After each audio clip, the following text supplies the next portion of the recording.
Okay, Rob Freeman. There's Dave Palachek, our chief investigator from MUFON. Rob Freeman with the amazing WMD. Thank you. Explain to us real quick. This is amazing. It's the equipment. weapon of mass detection. And just to explain what everything is here, this is thermal, so it's far infrared. And it uses special quartz lens because thermal doesn't go through glass, heat doesn't go through glass. And that's on here. And right now I've got white hot, and let's see, that zooms in. There's black hot right there, and zoom back out. This is also thermal, but it's more wide angle. So this is more for spotting.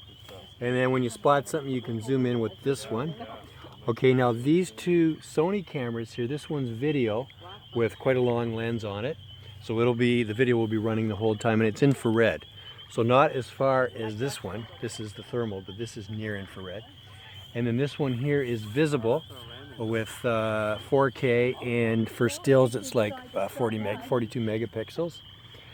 This here is going to have an iPhone on here that flashes a Morse code. So if something happens to flash back at us, we'll catch it on the videos here. What this here is this is the most expensive part. Okay, it's like $3 from Home Depot. Okay, and when somebody says there's a light up in the sky, I basically look above through this area, move the equipment in the general area, then I look through this bigger hole here. There's no lens, just a hole, and I can get it in there, and then I move down to this long tube, and once it's in the middle there, it's going to be on all the cameras.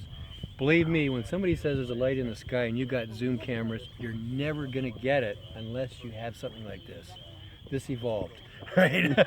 From frustration. Frustration. Yes, Totally, Rob. totally. The most amazing things, and I wasn't able to get them because I couldn't find them.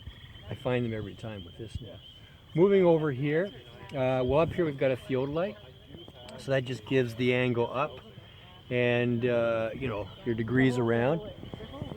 This here is a simple monocular, a very high-powered glass monocular, and that's for you can actually see the craft in, not through electronics, but actually see it through the glass lenses.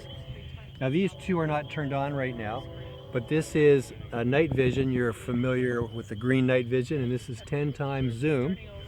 And once it gets darker, I can turn it on. The iPhone lens picks it up, and it's fed through HDMI to this screen here. Okay, and this one here is just a night vision with no zoom. It's just your standard night vision, 1-to-1. And so it goes to this screen, and it's your spotting scope. So it'll pick up something flashing in the sky when you can't even see it flashing. Okay, and so this will actually be projected onto the screen here. So on the two sides we have your general spotting with thermal and night vision, and then moving to here you've got your zoom, thermal and night vision. And then once again you've got your cameras for recording. This thermal will also record. These two iPhones will also record.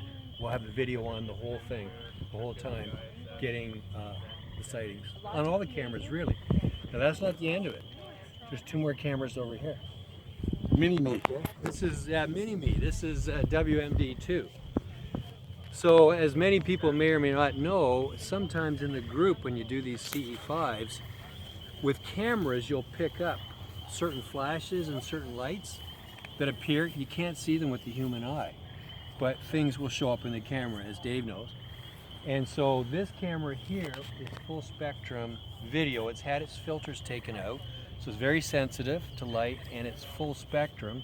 We'll be videoing the group plus up into the sky, a certain amount. It's a 24 millimeter lens, very bright, 1.4, f1.4. This one here is visible time lapse.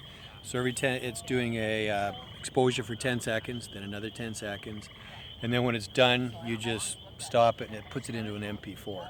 And you can play it, you can slow it down, you can see things that might be appearing around the group. And basically that's it. Just a few things. Awesome. Thanks, Rob. No problem.